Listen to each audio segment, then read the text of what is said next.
hombres, es decir, las diferencias son entre homosexuales y heterosexuales, las lesbianas casi no han sido utilizadas en este tipo de estudio, la diferencia más notable y más controvertida, y de la que hay más pruebas, es la que se encuentra en la región denominada núcleo intertejido del hipotálamo anterior.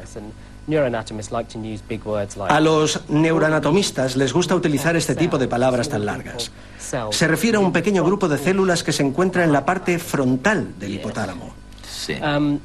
Esta estructura generalmente es diferente según el género. Es decir, que en los hombres heterosexuales parece ser que la N13, así es como la llamamos, es diferente que en los homosexuales. Y después viene la de las mujeres heterosexuales. Lo que encontró Lovain en su famoso estudio es que la región N13 de los hombres gay era mucho más pequeña que la de los heterosexuales. Como en las hembras mamíferos. Eso es. La clave es que era más o menos del mismo tamaño que el de las mujeres heterosexuales.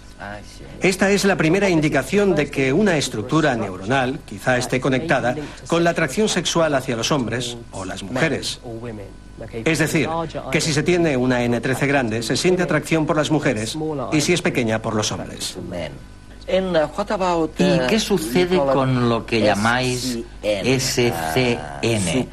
Es decir, el núcleo supraquiasmático, que también está en el hipotálamo. En este caso parece ser que en los homosexuales es mayor que en los heterosexuales.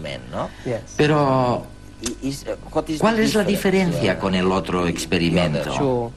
Bueno, no hay diferencias en la metodología. En los dos casos se utilizaron estudios con autopsias, pero tienes toda la razón, Eduardo. La estructura de SCN era más grande en los hombres gays que en los heterosexuales. Pero la clave vuelve a ser que era comparable con el tamaño que tenía en las mujeres heterosexuales. Lo que nos encontramos es que en los hombres gays se dan unos cambios en la estructura del cerebro que de alguna forma los acerca al de la mujer. De manera que si las mujeres tienen una estructura más grande o más pequeña, predecimos que los hombres gay mostrarán un tamaño similar. Y los experimentos fueron coherentes con esa teoría.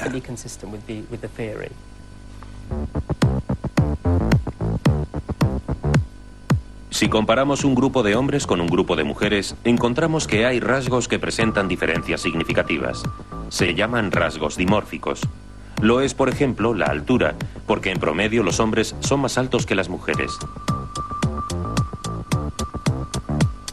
Y también lo es la orientación sexual, ya que la mayoría de las mujeres se sienten más atraídas por los hombres y viceversa. La homosexualidad es, pues, desde este punto de vista, un rasgo dimórfico atípico.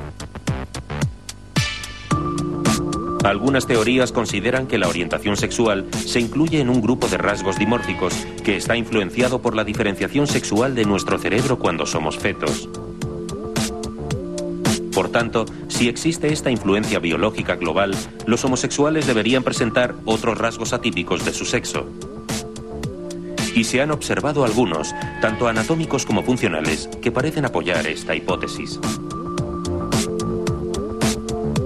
Entre las diferencias anatómicas destaca una región del hipotálamo que es más pequeña en mujeres que en hombres y que también es más pequeña en gays que en hombres heterosexuales.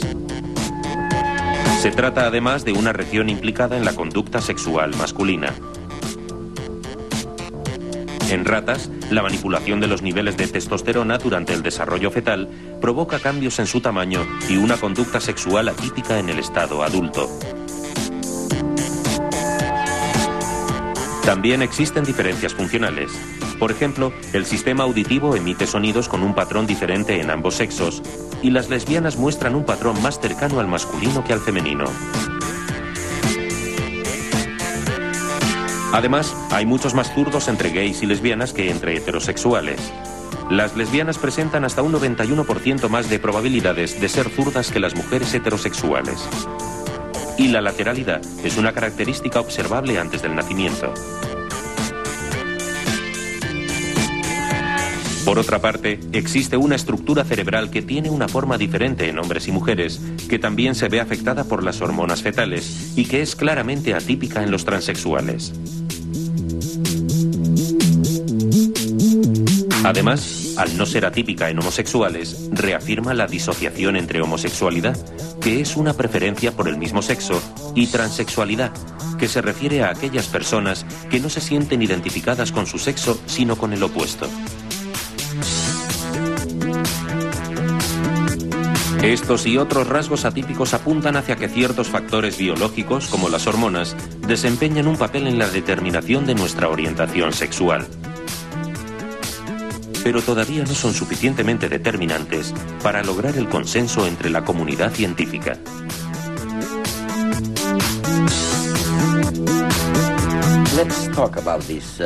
Hablemos de las supuestas diferencias cognitivas. Oye, son mucho más tradicionales y están, bueno, en la mente de la gente, ¿no?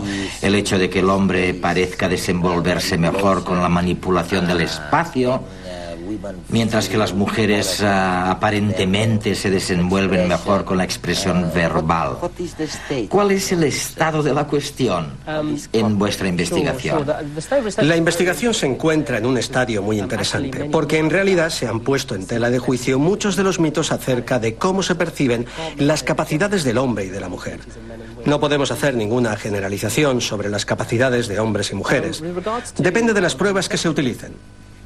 Sobre los homosexuales, la teoría predice que los hombres gay y las lesbianas deben presentar las capacidades cognitivas contrarias a su sexo. Es decir, que los hombres gay deben pensar como las mujeres y las lesbianas como los hombres. Algunas pruebas apoyan estas hipótesis en los hombres, es decir, que los hombres gay tienen poca capacidad de rotación de objetos mentalmente, un reflejo de orientación espacial. Cambiar los objetos. Y también demostraron poca capacidad de juzgar la orientación de líneas, que una vez más es una capacidad espacial muy básica. Sin embargo, ganan a los heterosexuales en la memoria de localización de objetos. Y también es importante el hecho de que, comparados con los heterosexuales, los hombres gays son excelentes en la fluidez verbal, en la capacidad de producir muchas palabras, que es una característica muy femenina. En la investigación que hemos hecho sobre el tema, que fue bastante extensa durante una serie de años, lo que hemos encontrado es que las lesbianas solo se diferenciaban de las mujeres heterosexuales en la capacidad verbal. Es decir, que tienen una producción y fluidez verbal peor que las mujeres heterosexuales, pero son iguales que las mujeres heterosexuales en el resto de características. En todo el resto, ¿no? Hoy has mencionado la parte genética en la identidad de género y en la dirección sexual. Pero hay una cosa que me fascina, y estoy hablando de genética porque lo que voy a decir está relacionado con la genética. Tú has estudiado a los homosexuales en los grupos familiares y hay algo increíble. Parece ser que has podido demostrar que hay más homosexuales entre los hombres que tienen más hermanos mayores.